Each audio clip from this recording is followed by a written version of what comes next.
As we're joined for the third time by my friend, Director of Communications for the City of Jackson, Melissa Faith Payne. We thank you so much for joining us. Also, Madison County Schools parent, they're in the Jag Zone. We got a room full here with me at Velma Jackson. This is for our college career readiness government career cluster because you've moved into a new role. And we're recording this for all of our friends in Madison County Schools, Rosa Scott, Madison Central, Ridgeland High School, Germantown High School, the Academic Options Center, and our YouTube channel. Oh, and I have to also say you are former um, Grand Marshal for our homecoming parade here at Velma Jackson as well. So we're so glad to have you with us once again. Well, thank you for having me. I'm excited to talk about the new role and just excited to take questions and just be a part of. Awesome. Now, obviously, before we get into your new role, most of us saw you on the news for years, both at Channel 12 and at WLPT. And I thought it was cool. A couple of weeks ago, you were back in the studio doing some work for the city of Jackson. So it was good to see you back on the screen. So, and you're also a graduate of Alcorn. So just give us a little background because, the kids saw you on TV, but not everybody knows your background on how you got into that space. Okay, so I grew up in Vicksburg, Mississippi, and I went to Alcorn State University. And while I was there, I majored in broadcast journalism. And during my sophomore year in college, I got an internship at WLBT and I got to know everybody there. Once I graduated from college, I ended up moving to Salt Lake City, Utah. That's a whole story in itself. But I had a cousin who lived there. So I moved there to kind of visit her. I visited a TV station, hit it off with the news director, and got a job. So I sent for all my stuff and I lived there for a couple of years. And that was an amazing experience, but it was behind the camera.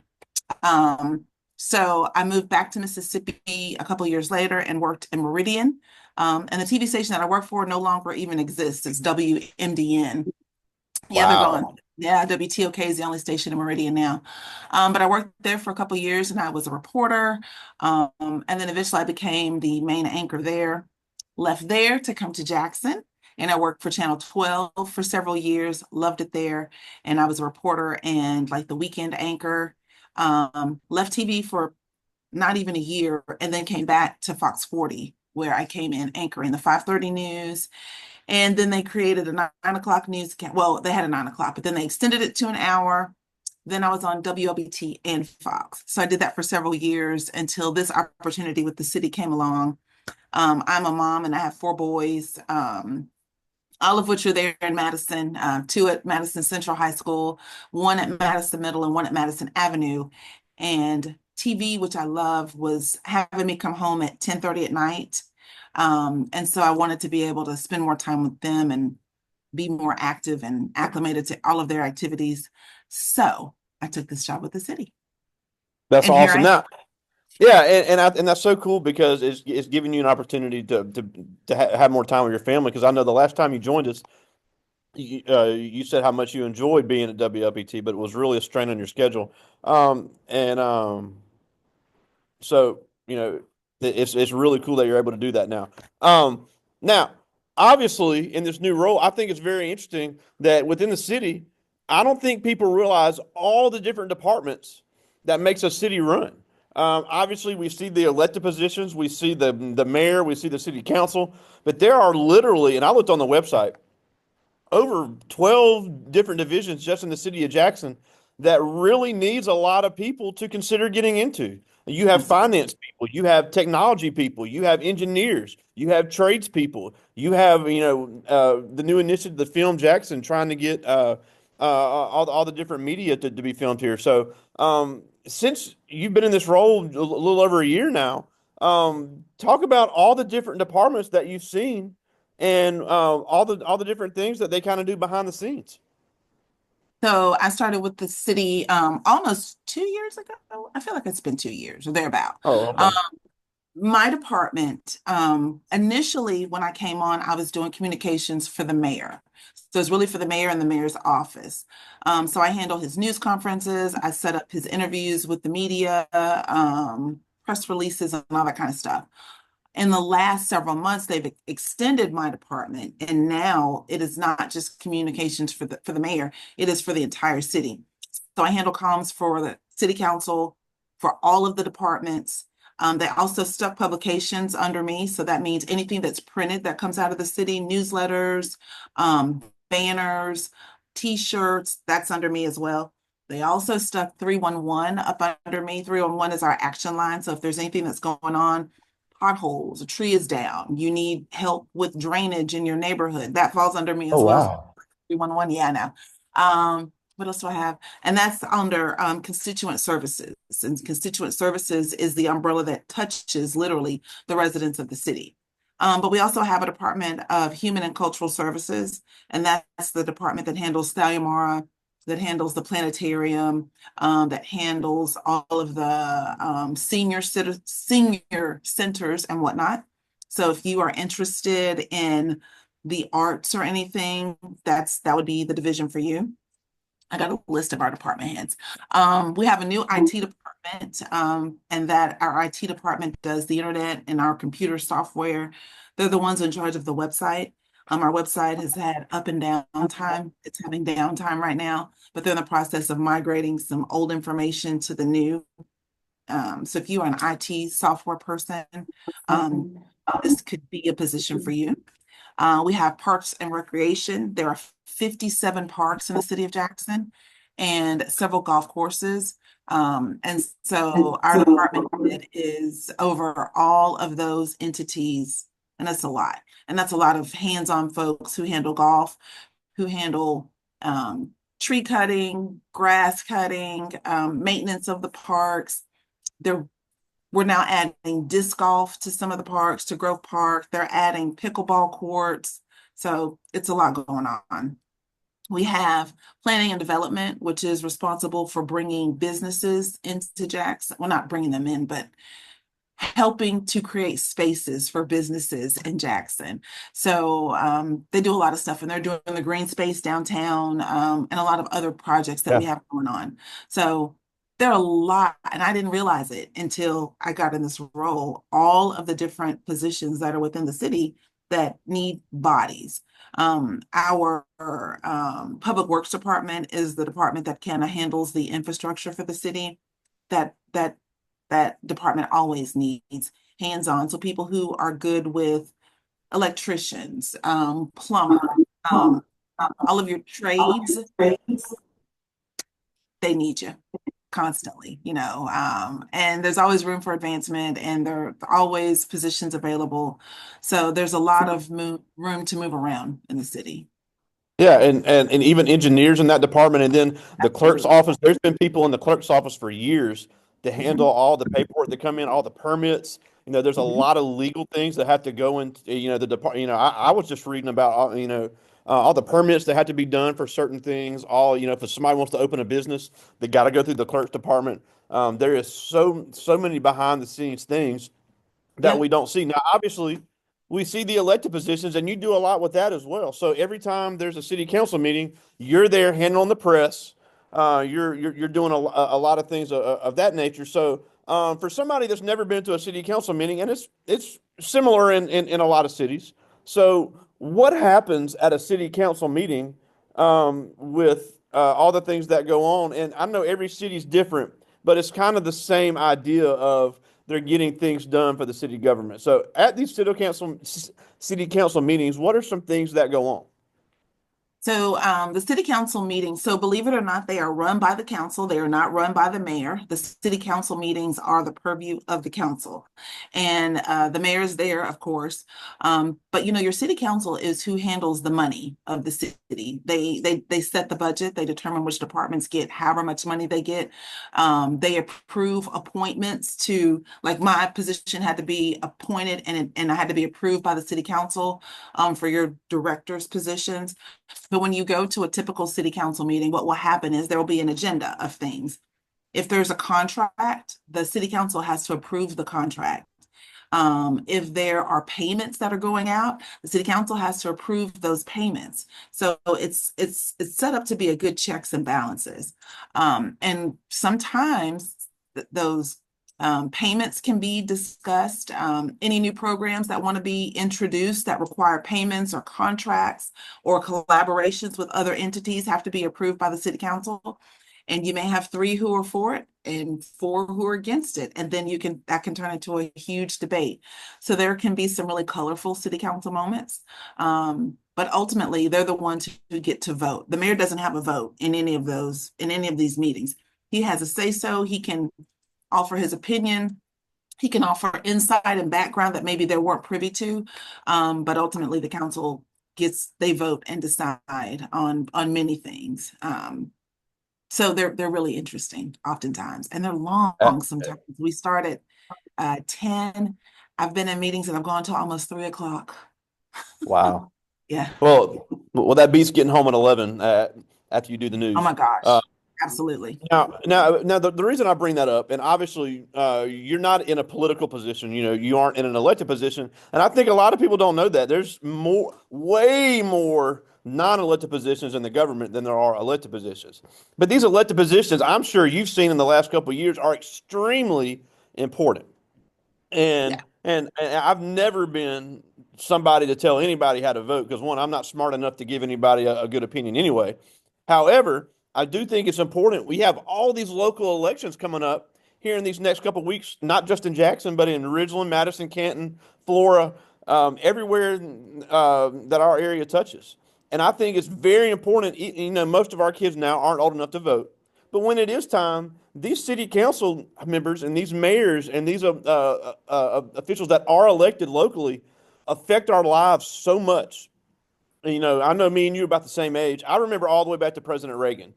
I don't Mhm. remember a single time a president has come to Mississippi where they were not either asking for my vote or it was a disaster. Yeah. So even though the president's important, our everyday life in Mississippi, these local positions and these local governments are so important for kids to get involved in, get informed on, and go in there and make the best decision voting. Because that's where you just named all those departments that they might not even know about. They have to supervise that. So, as Absolutely. somebody that's been in the local government now for a couple of years, why is it so important for kids to pay attention to that? And when it comes time to vote, get in there and vote for somebody.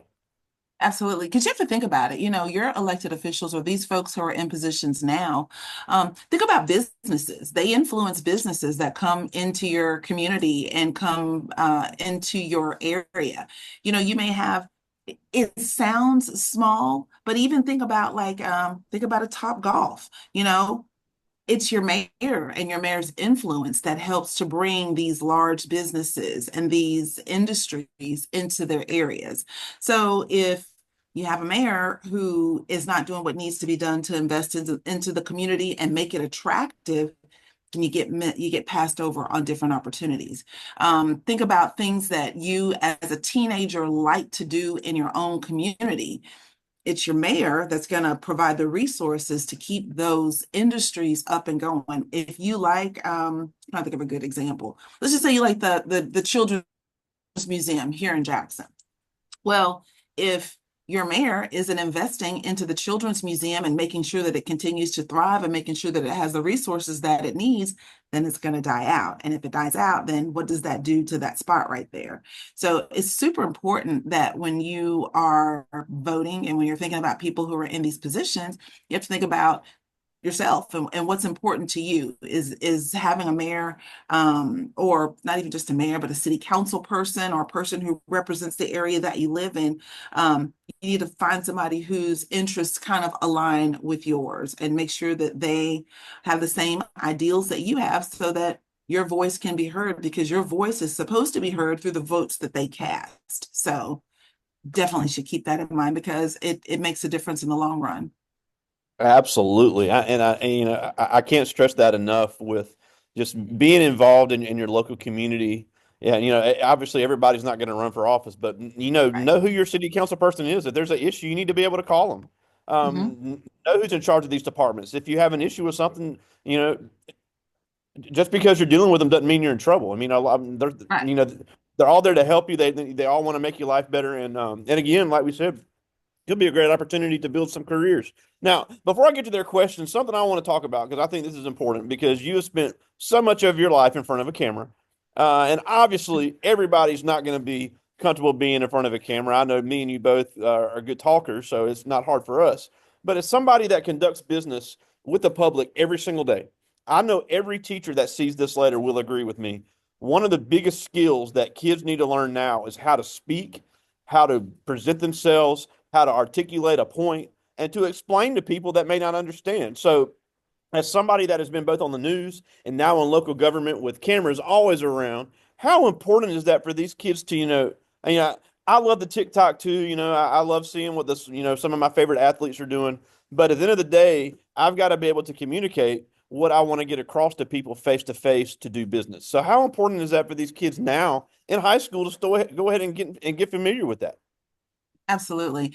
You have to be able to walk into a room and have a conversation, but it can be intimidating. So I think it's awesome that you use the TikTok. When I'm on camera, at least when I was doing the news, it could be so intimidating because you're thinking, oh my gosh, who's going to see this? I ended up started. My personal trick is it's just me and the camera. It's nobody else. It's not anybody else in the room. It is just me and this camera. So if you start getting intimidated when you're thinking about an interview or speaking with someone, if you can do a TikTok, if you can look into your phone and do a video, think about it like that. It's just you and this person. It's just a conversation, and less is more.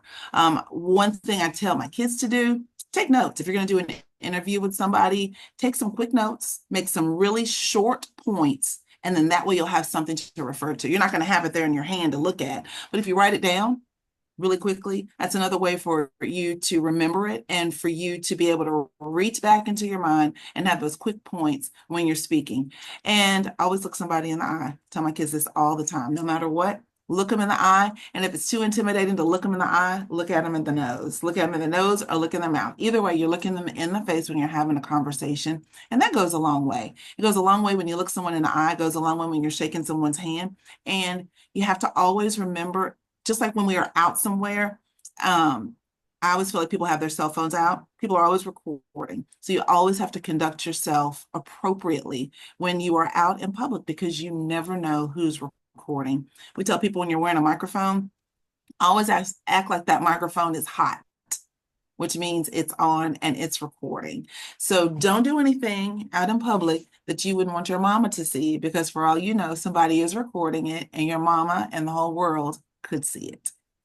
Yeah, I got to mention my friend Joseph Wade, the chief of police there in Jackson. I've known him for years, and he said, "Look, I was always a good cop. That wasn't the problem. The problem was now I've always got to talk to the camera, so that's where I had to really get good. So it really is, but it's such an important skill, and I know you see it in city council meetings when people there want to get a point across. The ones that get more favorable votes are the ones that have come in prepared, and I'm sure Yeah. you've seen people who are prepared, and it's like, well, they just wasted their time. Yep. So being able to walk in a room and introduce yourself, being able to be professional, being able to communicate is so important when it comes to doing business. And you Now, don't I have to do say have. a lot. Oh, Sometimes go less ahead. is Go ahead. no, I was just gonna say sometimes you don't have to say a whole lot. Sometimes less is more. You can walk in, you just said it, you can introduce yourself, you can give a brief description about yourself and be done with it. That can go a long way. Love it. Well, I do have some questions from the students, and I like these. I'm glad they're thinking about this. This is Cameron Job. He's in ninth grade, one of our football players here at Velma Jackson, and he asked, "What has been the biggest thing you learned when you started working for the government?" Ooh. Um, that's a great question. I don't know. So I went from being in front of the camera and asking questions of these city officials to being behind the camera and helping them form the answers to these questions. Um, Wow. yeah. So my time as a journalist, I think, has really helped me in this job because I'm able to navigate the media in a different way. Um, but I think one thing that I have learned about myself is how to walk into a room and command it. Oftentimes, because I'm also the spokesperson for the city. So if the mayor's unavailable, then I have to do the news conferences myself, which puts me back in front of the camera. So I try not to do that. But when we conduct meetings and we're in a crisis mode, they're coming to the comms person to find out this is what we need to say. This is how we say it. This is the order in which we say it. This is how much information we give. This is how much information we don't necessarily give to them, but you all need to be aware of. And sometimes I'm the only woman in the room handling this meeting and I'm standing over the mayor and the fire chief and the police chief and all these other folks who are looking to me for guidance. So How to walk into a room and command a meeting, I think would probably be the number one thing that I have learned that I didn't even know I could do, but I do it really well. That's awesome. I love this question. This is Derek Dozier. He's also one of our football players. And he asked, after you started this role, has this made you want to run for public office? Absolutely not. 100%. Absolutely not. But I love what I do. So keep in mind, my position is appointed. So I was appointed to this position by this mayor. So if this mayor leaves office, there is a huge possibility that I could lose this job, which is, it's a chance you take when you take these positions. Um, but I love this job. So if another mayor came in, would I stay in the role if asked? Absolutely. And if not, I still would not want to run for office, but I would definitely want to do something and continue to do things in communications. But I absolutely would never want to run for public office. No. Yeah, because another friend of this class is our friend Tony Yarber, and he Uh, said I was the city council, then I was the mayor, and he said never again. You don't realize how many cameras are always around you, and you have to be prepared for that. And he said, "Look, I was proud of the work I did, but I don't miss the cameras." no. I love this question. This is Janila Carter. She's one of our cheerleaders here, and she asks, "When there are disagreements or arguments on a topic, and you find yourself in the middle, does it ever get overstimulating?" Absolutely. Absolutely. So normally all of the different disagreements happen like during the council meetings. So I'm out of that. I'm just sitting there. Um, Oftentimes what you guys can't see is I sit on the front row. So they all can see my face. So sometimes you can see me doing this, like bring it down, calm down, like reminding the council members, cameras around. I do that with the mayor all the time. Hey, no, no, no. Uh, so that's also a role that I play. But I try to stay neutral, and I find myself being a mediator oftentimes, which is part Yeah. of the role of the communicator. So yeah, Yeah, and that is so important, is always keeping it civil and professional because there's a lot of people watching, there's kids watching, and absolutely. if anything, and I've met a lot of the city council members. All of them are great folks, but when you're in a heated topic, I see how that could be very important, and that's really cool that you do that. I like this one. This is Zeriel Snow, also one of our cheerleaders. And she asked, other than being able to find more time with your kids, how has this career impacted you? It's given me a lot of freedom. So I'm the director of this department. So I have a staff, which I've never had before. Normally, I'm in my other career, I was the anchor, but now I'm a department head. So I have a whole staff of team below me. So Wow. it's helped, yeah, building up my leadership skills. But it's impacted me in that I have more freedom to kind of move about. I can do more things, not just in this position, but I'm free to go to doctor's appointments and do things when it comes to time with the kids. Um, but also exposed me to a lot of different things. I had no idea about publications, and now I'm over a publications department. Wow. So I'm still learning. And there are other things we want to do with it, like learn how to monetize it, which we print things for the city, but if we have this department, why can't we print things for businesses within the city and help generate revenue for my own department without having to use taxpayer money? So thinking all those things Wow. through, yeah. So just trying to challenge myself to grow these departments and make them better. So, Yeah. So, and again, if somebody is a business-minded person, they need, local governments need that no matter where you live. absolutely. So that's really Absolutely. cool. I like Yeah. this one. This is Tredarius Quinn. He's a member of our band. And he asked, what was your biggest inspiration to work in the news? Oh, um, when I was growing up, I knew that I wanted to do something in journalism. I initially wanted to be a writer. I wanted to write for magazines. And when I was at Alcorn, I ended up in front of the camera doing some kind of story. And I really didn't think it was possible. It was one of those, you see the people on TV and you think, can I really do that? Would that opportunity ever come? And when I ended up getting the internship at WLBT and working with Maggie and Howard were still the anchors then. And they were so nice. And I think working with them during my internship really um, fueled that fire. And I was like, I think I could do this. I've always been a great reader, an avid reader. My mother was an English, or not was, she still's alive, is an English teacher, but she's retired. So my Oh, cool. diction was always great. I always spoke well. I never had a problem with that. I never could say axed and all that kind of stuff because she would always correct me. So it was a natural fit. It really was. And when I did the news, I don't know, it was just natural. The person that you would see on the news is the same person you would see in Kroger. I speak the same, I act the same. I'm goofy on the news. I'm goofy in real life. So it's all the same.